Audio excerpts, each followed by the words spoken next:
Hello, and welcome to Cardboard and Plastic. Today's video, it's going to be a little bit of a rant.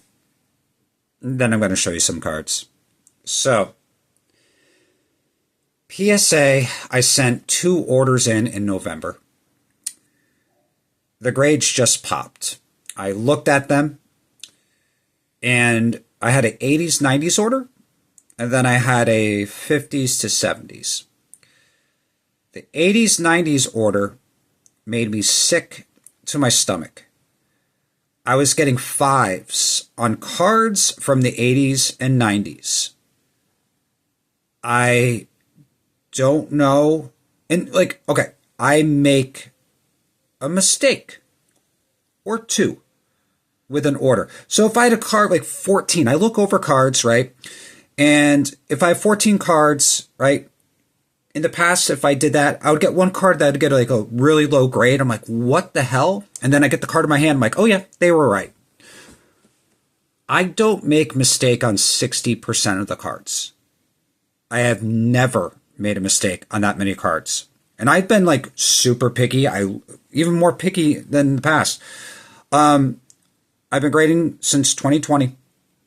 And I put in 50 orders. And I've graded with SGC, CGC, or CSG, PSA. I even had a Beckett order. And I never had an order that when I looked at the grades, it just made me sick. And that was my last PSA order. My other order popped, and it was from the 50s to the 70s. And out of the 11 cards, 7 I think were graded perfectly, right? And that has been in the past, right? And there was one min-size card. There was one card that was evidence of trimming. They don't know. I'm going to look over that card, and most of the cards that I submitted that got evidence of trimming, I either send back to the company or send to another company, and then the second time it gets slabbed. These companies don't know. So frustrating, to say the least. I don't know what their processes over at PSA are. Are they just hiring people that just don't care? And PSA's too big to fail, and they're too big to care. And so they're getting 1.3 million cards graded every month. And that number just seems to be going up, and they're getting more complaints. Like if you look at the forums, things like that, just people just getting hammered with like horrific grades. So are they damaging the cards? Like, are they using AI to grade the cards without telling us what they're doing? Something weird is going on.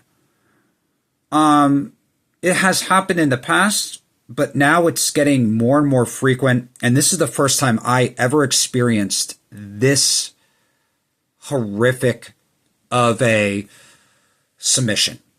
It can't even be explained. I'm not going to even, I'll show you the 50s to 70s when that comes back. I'm not going to show you the 80s to 90s. I'm going to crack a few of those cards, maybe send them to SGC. And I'm just going to get rid of the rest. It's not worth being stressed over that. And I just don't want to even talk about it again. So, yeah, 3 of those cards out of the 14 graded perfectly. Those go on my PC. I basically flushed $200 down the toilet. I don't care. I made $400 on like a Kobe Bryant 1996 card. So I made tons of money off of PSA. So they just screwed me over this one time. Let's show you some cards. So what am I doing from now on with grading? Like, I don't know. So vintage cards, I think I'm going to still use SGC. Even though that company is going to be run into the ground by Collectors Universe. What did PSA just do? They just changed their setting requirements. Didn't even tell anybody. But SGC still has some graders there that know what they're doing, especially with the vintage, the older cards. They've been grading a little bit harder, so maybe collectors, they're telling them, like, yeah, you got to be a little bit more strict, so maybe they're getting their influence into that company. I've kind of seen it. I've actually seen a few people complain about Ultra Modern and SGC grading harder than they have in the past. So vintage cards, I'm going to still use SGC. CGC, I still may use them. They have been pretty consistent grading. In my opinion, in the beginning, they were very lenient with vintage, and like specifically this card. I mean, this is probably more like a 6 at SGC, right? Got like a little, like they were lenient on the quarters, but the card has a nice surface, right? Some print defects. A lot of these cards have those. But yeah, that's not a 7. But it's fine for my PC. I'm not going to sell this nicely centered version of the card. But what I might do is use them more just vintage, and then for CGC, cards like this that are around like $75 to $100 to get a nice case for these, right? So this is what I might be using CGC for, but again, like I'm going to be super picky and really just grade cards that have values that are higher now. And what I'm going to be doing is buying less raw cards. I'm going to let other people pay for these grading companies to grade their cards horrifically and just buy the 5s and the 6s and 4s. I think that's what I'm going to be doing going forward. So I want to show you, I just pulled out my Warren Spahns. And this is like one of the 2 players I have the most cards of, like Warren Spahn and Hank Aaron. And I think I'm just going to kind of concentrate for a while on those players. And I said in previous videos that I want to buy Mickey Mantle. I don't think I want to right now, and I don't want to put myself in a position where I'm just trying to buy like 1 or 2 cards. There's a lot of cards I want and need, right? So I want to get a Hall of Famer of a T206, T205. So this month, I'm going to purchase a pretty high dollar value card, but I'm going to purchase something that just speaks to me. And I think that's what I'm going to be doing going forward. I'm going to be selling a lot of my slabs, to be honest, and just getting myself into less cards, display them, and I think just work on like smaller projects. I think I just overwhelmed myself. So I want to kind of show you the Warren Spahns. We're going to go back in time. So I want to basically get as many Warren Spahn cards as possible. Here's a 63. Again, like, I care about registration with the face. Like, cards like this, a PSA 4, it's fine. I'm going to try to get them graded, but I'm not going to grade the cards for the cheaper ones. I'm probably just going to buy them already graded. Oh, and here's one that, it's a little off-centered. It's a really sharp card. This one, CSG graded correctly. It's just the centering that killed it, but that's a really sharp card.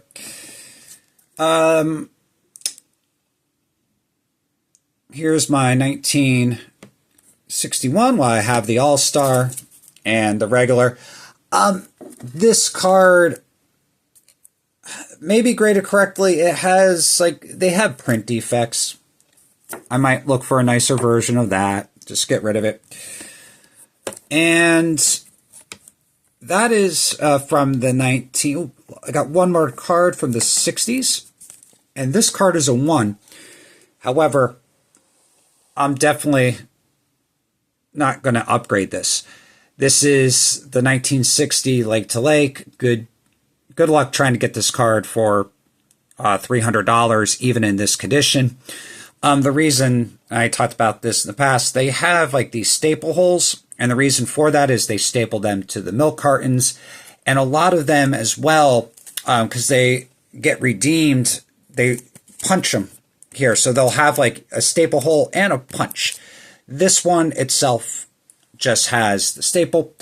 They do have ones that are not stapled, and those, I mean, you're talking probably $500-600, even more. So I got a few other Warren Spahns, like the 59, 58, 57 I don't have. Have a beautiful 1956.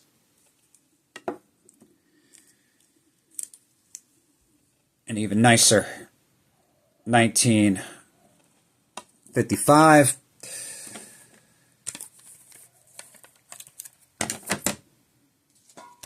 Oh, and I have a couple of like odd size cards too. And like some of these are graded, some of these will never be graded. Right? So here is 1953, the Warren Spahn there. Has some paper loss up there, but has the tab, which I care about. These cards are just put in card saver 4s. I stack them up. I'm not going to grade those things.